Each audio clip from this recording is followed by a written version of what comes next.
ঢাকা থেকে সড়ক পথে ঈদযাত্রা এবার অনেকটাই চাপমুক্ত। রাজধানীর ব্যস্ততম বাস টার্মিনালেও নেই খুব একটা ভিড়। সায়দাবাদেও যাত্রী চাপ কম, তবে টার্মিনাল ঘিরে ভয়াবহ যানজট ভোগান্তিতে ফেলছে ঘরমুখো মানুষকে। কুমিল্লা, নোয়াখালী, ফেনী, লক্ষ্মীপুর, চট্টগ্রাম, কক্সবাজার, সিলেট, মৌলভীবাজারমুখী যানবাহনের সায়দাবাদ থেকে বের হতেই লাগছে 2 ঘন্টার মতো সময়।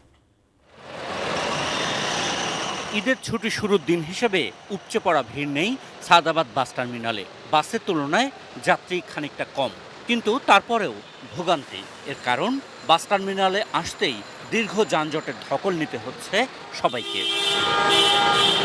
ঢাকার যে কোনো জায়গা থেকে সায়দাবাদ আসতে টার্মিনালের আগেই থেমে থাকতে হচ্ছে ঘণ্টাখানেক সময়। এরপর বাসে উঠে আবারও যানজটে। আমি বুঝি নির্মাণের শিল্প, সালাম স্টিল বোঝে ডিউরেবিলিটি। সালাম steel, most durable steel. Terminal থেকে বেরিয়ে মূল মহাসড়কে বাস যেতেই লেগে যাচ্ছে 1 থেকে 2 ঘন্টা।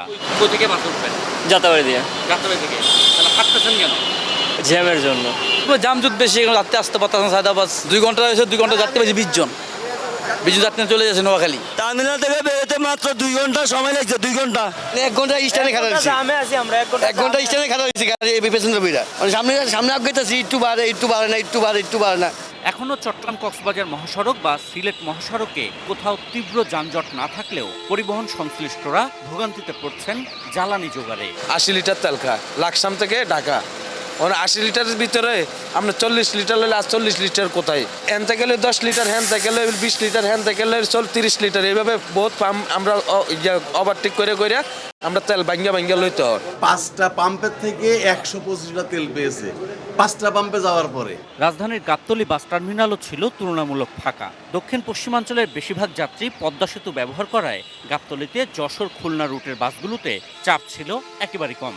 উত্তরবঙ্গমুখী যাত্রীর চাপ থাকলেও পরিস্থিতি ছিল স্বাভাবিক। গার্মেন্টস ছুটি হয় নাই, বিভিন্ন বেসরকারি অফিস এখনও স্টাফে ছাড়ে নাই। এছাড়াও মনে করেন আমাদের গাবতলীতে যাত্রী একটু কম, পদ্মা ব্রিজের কারণে যাত্রী ওই পাশ থেকে যাচ্ছে। টিকিট কাটলাম তো কোনো ভোগান্তি হয় নাই, বা আগে চাইতে পরিবেশ অনেক উন্নত হয়েছে। আগে যেমন দালাল চক্র ছিল, তারা ব্যাগ নিয়ে টানাটানি করতে, আসেন এদিকে আসেন, আমাদের গাড়িতে আসেন, সেই জিনিসটা নেই। মঙ্গলবার সকালে গাবতলী বাস টার্মিনাল পরিদর্শন করেন পুলিশ মহাপরিদর্শক মোহাম্মদ আলী হোসেন ফকির ও ঢাকা মেট্রোপলিটন পুলিশের ভারপ্রাপ্ত কমিশনার মোহাম্মদ সরওয়ার। সারা দেশে ঈদযাত্রা নির্বিঘ্ন করতে পুলিশ সতর্ক রয়েছে বলে জানান আইজিপি।